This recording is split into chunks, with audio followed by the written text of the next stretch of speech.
Almost everything you eat is an annual: wheat, rice, corn, potatoes, planted every year, harvested every year, and the ground plowed every year in between.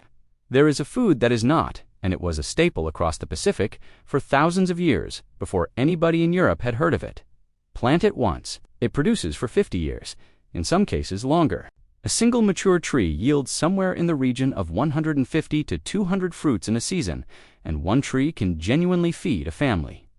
No annual plowing, no replanting, no seed to buy. You put it in the ground and your grandchildren harvest from it. If you are enjoying videos like this, hit the like button, because these take a great deal of work to put together. And subscribe so you do not miss what is coming next. This is breadfruit, and by the end of this, you will know why the British Navy considered it valuable enough to send a warship halfway around the world for it. Why the most famous mutiny in maritime history happened on a ship carrying trees in pots. And the genuine unglamorous reason it is not growing in Europe or most of the United States. Let me start with what the fruit actually is, because the name misleads everybody. Breadfruit is not sweet, and it is not eaten as fruit in any sense a Westerner would recognize. It is a starch, botanically a fruit, and in every practical sense a vegetable, in the same category as a potato or a plantain. The fruit is large, commonly the size of a melon, green with a distinctive knobbly surface, growing directly on the branches of a big, handsome tree with enormous, deeply lobed leaves. Cut one open when it is mature but still firm, and the flesh is pale, dense, and starchy. Cooked, it is close to a cross between bread and potato, which is where the name came from. Early European accounts described it as tasting like freshly baked bread and roasted whole in a fire. It genuinely does. Left to ripen fully, it becomes soft and sweet and is used as a dessert, but the food that matters is the starchy one, and it is prepared exactly as you would prepare a potato: boiled, baked, roasted whole in embers, fried into chips, mashed or dried and ground into flour. That flour is worth a mention because it is the modern angle. Breadfruit flour is gluten-free, and there is a genuine commercial effort to develop it as a product for exactly that market. Now, where it came from? Because the story of how this tree spread is one of the great feats of navigation, and almost nobody in the West tells it. Breadfruit originated in New Guinea and the surrounding region, and from there it traveled across the Pacific with the people who settled it. Those voyages are genuinely difficult to comprehend. Pacific navigators crossed thousands of miles of open ocean in outrigger canoes, without instruments, reading, swells, stars, cloud formations, and bird behavior. And they found and settled islands scattered across an area larger than any land empire in history. And they did not travel empty. They carried what are now called canoe plants, species deliberately loaded aboard for the express. Purpose of establishing a food supply wherever they landed, breadfruit was one of them, alongside taro, banana, coconut, sugarcane, and others. Think about what that means as a decision. You are loading a canoe for a voyage into open ocean with severe limits on weight and space, and you allocate some of that space not to food for the journey, but to living plants for a destination you have not yet found. That is not desperation. That is planning at a level of confidence most people would find astonishing. And across those islands over centuries, people selected varieties, early ones and late ones, to extend the season. Larger fruits, better textures, types suited to particular islands. Hundreds of named varieties exist across the Pacific because generations did the patient work of breeding them. So the tree the British Navy eventually went to fetch was not a wild plant.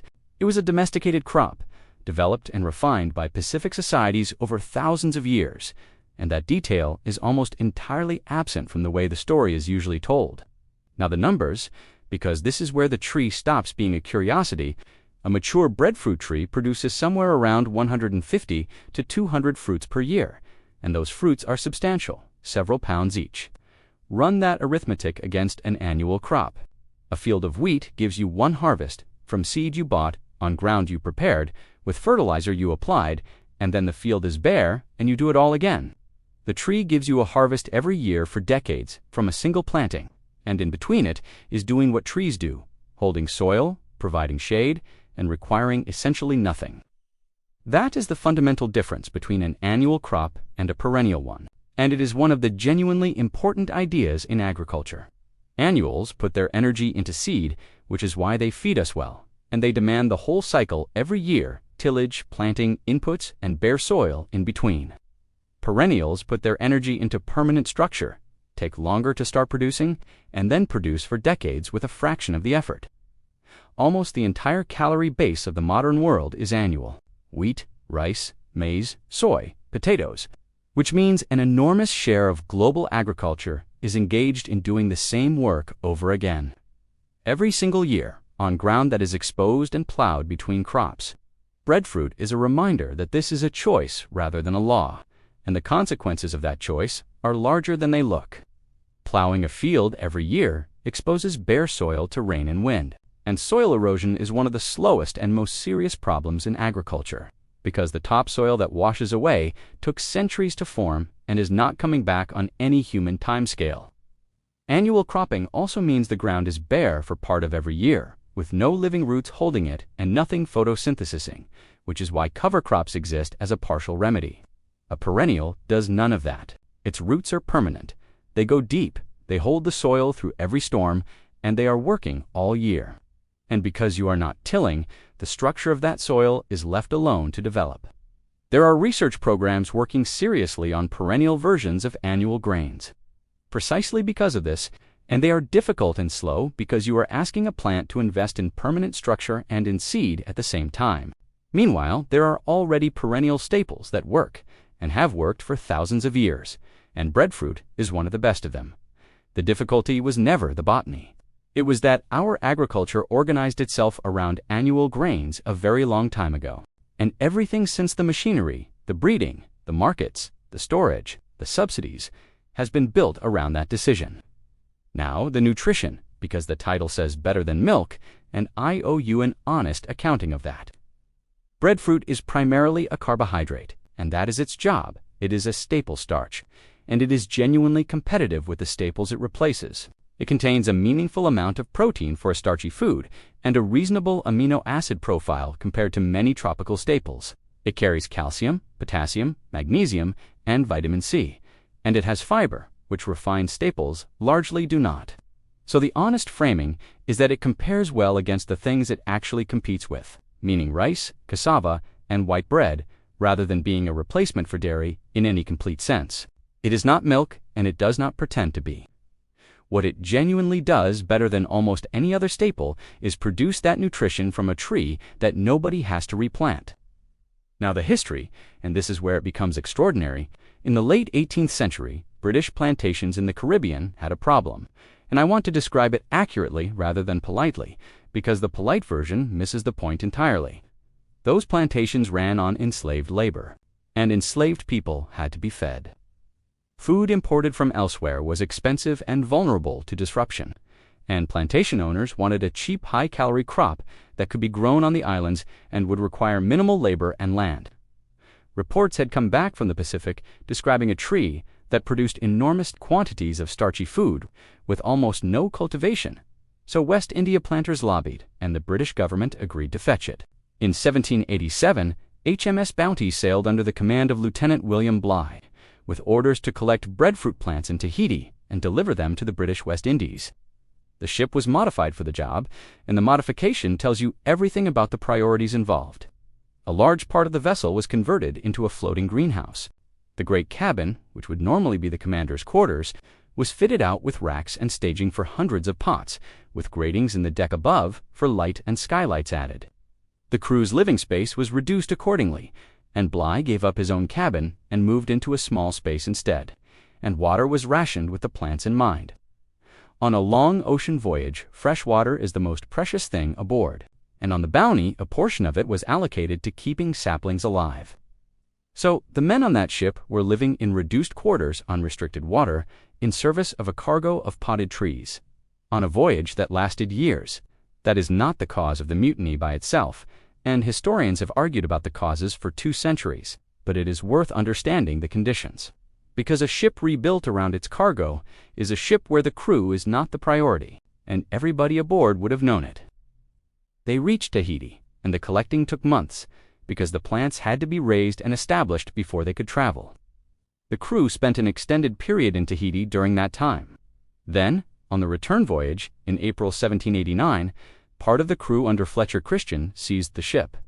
Bligh and 18 men loyal to him were put into an open boat, and he then completed one of the most remarkable feats of seamanship ever recorded, navigating that boat over 3,000 nautical miles to safety with almost no equipment. And the breadfruit plants were thrown into the sea. So the most famous mutiny in maritime history happened aboard a ship carrying potted trees, and the trees went over the side. That would be a good enough story on its own, and there is a second act that almost nobody knows. Bligh went back. In 1791, he sailed again, this time in command of HMS Providence. And in 1793, he successfully delivered breadfruit plants to St. Vincent and Jamaica. The mission was completed. And then, the part that resolves the whole story, the enslaved people it was intended for, largely refused to eat it. Accounts from the period record that breadfruit was rejected, and it is not difficult to understand why. It was unfamiliar, it required knowing how to cook it properly, and it arrived as the food that had been selected for them by the people enslaving them. So the entire enterprise, to naval expeditions, a mutiny, an open boat voyage across the Pacific, and years of effort, delivered a crop that was not adopted for decades. Breadfruit did eventually become an important food across the Caribbean, and it is a genuine staple there today. But that took a long time, and it happened after the circumstances that brought it there had changed. That is the history, and I think it is worth sitting with, because we are used to stories where a valuable plant is suppressed or lost. This is a plant that was hunted down at enormous expense by a global empire and then rejected by the people it was forced upon. Now, the question in the title and the answer is genuinely unglamorous. The West does not grow breadfruit because the West mostly cannot. Breadfruit is a strictly tropical tree. It does not tolerate frost. It wants warm temperatures year-round, high humidity, and it will not survive a winter in Europe or in most of the continental United States. There is no hidden reason. There is no suppression. Britain could not grow it in Britain, which is precisely why they had to sail to the Pacific and carry it to the tropics rather than planting it at home. That single fact explains most of the absence, and I would rather give it to you plainly than dress it up. But there is a second reason, and this one is more interesting, because it applies even in places where the tree grows perfectly well. Breadfruit does not travel. A mature breadfruit is highly perishable. Once harvested, it moves quickly from firm and starchy to soft and overripe in a matter of days, which means it cannot enter the international produce trade in the way bananas did. The banana became a global commodity because it can be shipped green, ripened on arrival under controlled conditions, and delivered to a supermarket looking perfect. Breadfruit cannot do that at anything like the same scale, and a food that cannot be shipped cannot become an export crop, and a crop that cannot be exported does not attract investment, breeding programs, or infrastructure. So breadfruit remained what it had always been, a local food, eaten near where it grows, in the tropics. That is not a failure of the tree. It is a description of what global trade selects for, and it selects for durability rather than quality. And there is a third reason, which is quieter and worth naming. Breadfruit is propagated vegetatively rather than from seed. The valuable varieties are seedless, which is excellent for eating and means you cannot simply plant a seed to get another tree. Propagation is done from root cuttings or root shoots, which is more labor-intensive than distributing seed, and it makes large-scale distribution genuinely harder. You cannot post a sack of breadfruit seed to a farmer the way you can with maize. Modern tissue culture has largely solved that, and it is the reason distribution has accelerated in recent decades, but it was a real barrier for 2 centuries. Now, the revival, because this is not a museum piece and there is serious work happening. The Breadfruit Institute at the National Tropical Botanical Garden in Hawaii maintains the largest collection of breadfruit varieties in the world.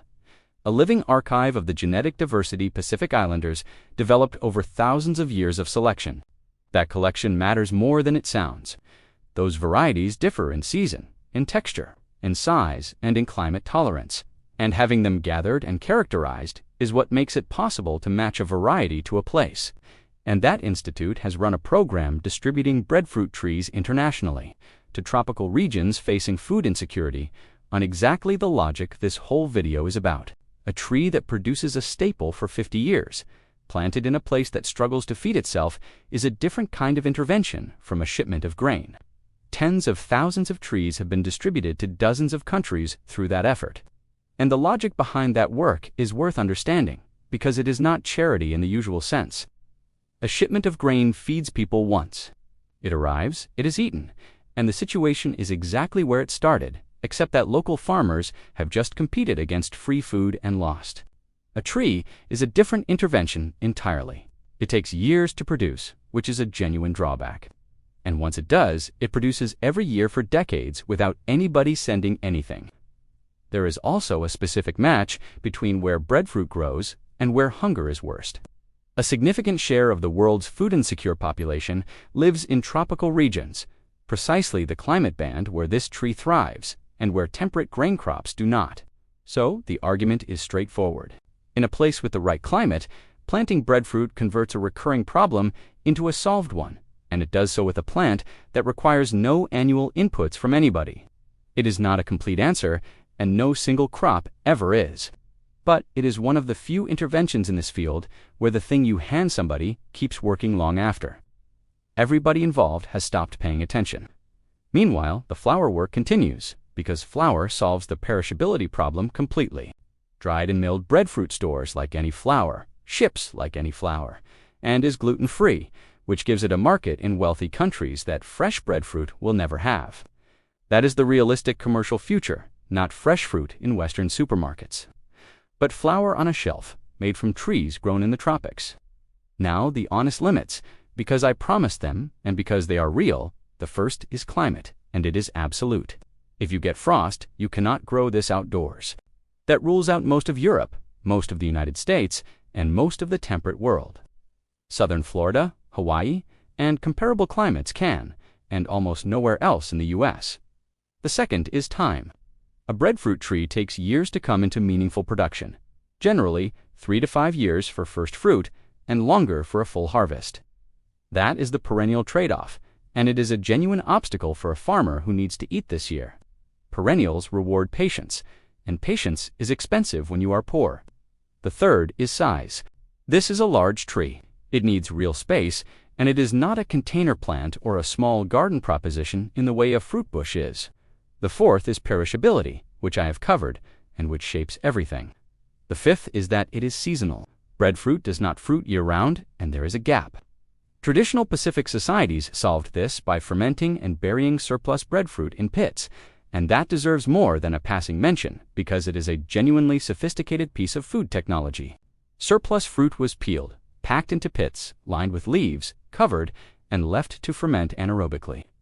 What developed was a sour, dense paste that could be dug out months later, and in some accounts, pits were maintained for years. Some communities treated a well-established pit as a family asset passed between generations, and the oldest material was regarded as the best, in much the way an aged cheese or a long-fermented sauce is valued elsewhere. And the reason it existed is exactly the seasonality problem. The tree gives you everything at once, and then nothing, so a society depending on it needs a way to move calories from the glut into the gap. That is also the reason those pits mattered during storms. A cyclone can strip an island's crops in a night, and a buried fermented store underground survives what standing food does not. So a technology that looks primitive is actually the disaster reserve of an entire society, built around the specific behavior of one tree and refined over centuries. And the sixth is that it must be prepared properly. Unripe breadfruit is unpleasant, and badly cooked breadfruit is worse. This is a food with a technique attached, and a great many people who have tried it once and dismissed it were eating it prepared badly. That is exactly what happened in the Caribbean in the 1790s. If you do get hold of one, and they turn up in Caribbean, African, and Asian grocers in most large Western cities, the technique matters more than the recipe. Choose one that is mature, but still firm, meaning it gives slightly under pressure and is not soft. Fully soft is desert stage, and it will not behave as a starch. The traditional method, and still the best, is to roast it whole, directly in embers, or in a hot oven, turning it until the skin blackens and the inside is tender. Then cut it open, discard the skin and the fibrous core, and eat the flesh. The sap is sticky, and it gets on everything, so oil your knife and your hands before you cut into a raw one. Anybody who has prepared one without doing that has spent a while scrubbing their hands afterwards, and treat it as you would a potato from that point. Season it properly, because on its own it is mild, and it takes salt, fat, and spice the way a potato does. That is the whole technique, and it is the difference between understanding what this food is and concluding that it tastes of nothing. Now, sit with the shape of this for a moment, because it is a more interesting story than the one I expected when I started looking into it. Here is a tree that produces a staple food for half a century from a single planting, that requires no plowing, no annual seed, and very little care, and that supported island societies across an enormous stretch of the Pacific for thousands of years. An empire wanted it badly enough to convert a warship into a greenhouse and sail it around the world twice. And the reason it is not feeding more of the world today is not that anybody hid it or suppressed it. It is that it does not survive frost, and it does not survive a long journey. And global agriculture is built almost entirely around crops that do both. Every staple that dominates world trade, wheat, rice, maize, soy, has the same two properties. It stores dry, and it ships. That is not an accident, and it is not a conspiracy. It is what a global food system selects for, in exactly the same way a supermarket produce aisle selects for fruit that survives a truck, which leaves an uncomfortable thought. The crops that feed the world are not necessarily the best crops. They are the most transportable ones. And we have organized the entire agricultural research effort of the last century around improving that shortlist. Meanwhile, there is a tree in the Pacific that has been quietly doing this for millennia. On a model plant once, harvests for 50 years that almost nothing in our own food system uses. So the question worth arguing about in the comments is this one. If a crop is genuinely better on every measure except its ability to be shipped, and shipping is what decides which crops the world grows, is that a problem with the crop or a problem with the system? Tell me in the comments.